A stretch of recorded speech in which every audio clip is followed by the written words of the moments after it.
एक चौंकाने वाला किस्सा रानी बाजार का है। यहाँ राम प्रकाश रहता था, जिसकी बेटी को 5 साल की उम्र में कैंसर हो गया। कई डॉक्टरों को दिखाने और इलाज कराने पर भी उसमें किसी तरह का सुधार नजर नहीं आया। होते होते एक रात कैंसर ने उसकी जान ले ली। उस बच्ची की जान रात को करीब 1 बजे गई थी। उसी रात को पास के ही एक गांव की महिला मोहिनी को एक ट्रक ने टक्कर मार दी थी। मोहिनी के परिवार वालों ने पूरी विधि के साथ उसे अंतिम विदाई दी। अब बच्ची के परिवार वाले भी उसे दफनाने के लिए जंगल की तरफ निकले। जंगल जाते समय अचानक से उस लड़की के शरीर में हलचल हुई। सभी हैरान हो गए कि मृत लड़की का शरीर कैसे हिल रहा है।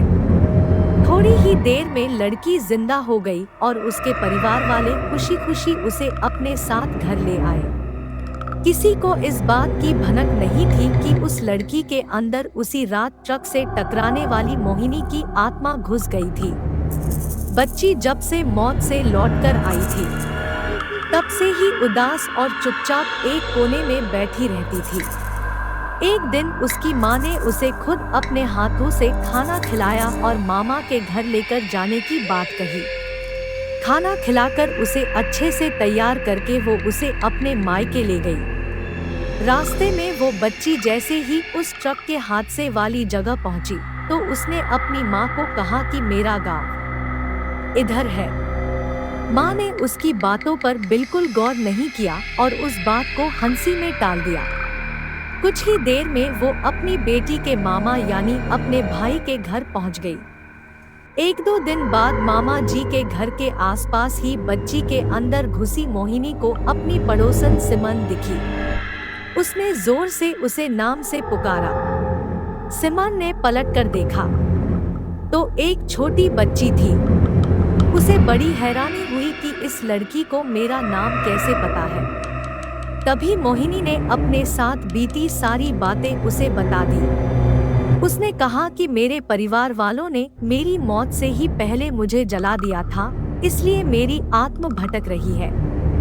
उसी दिन इस लड़की की भी मौत हो गई थी, तो मैं इसके शरीर में घुस गई। सिमन ने ये बात अपने गांव जाकर सबको बता दी। पूरे गांव वाले और उसके रिश्तेदार मोहिनी से मिलने के लिए उसी बच्ची के मामा के घर के पास पहुंच गए। उस लड़की के अंदर रह रही मोहिनी की आत्मा ने सबको एक एक करके पहचान लिया। कुछ देर बातें करने के बाद वो अपने परिवार वालों के साथ अपने घर चली गई। अब उस लड़की की माँ बच्ची को घर में न देखकर परेशान थी। जब उसे पता चला कि वो कुछ लोगों के साथ दूसरे गांव गई है, तो वो उसे बुलाने के लिए चली गई। अपने परिवार के साथ खुश मोहिनी ने वापस आने से मना कर दिया। पास के ही लोगों ने उसे समझाया कि तुम्हें दोनों परिवार के साथ रहना चाहिए, इससे सभी को खुशी मिलेगी।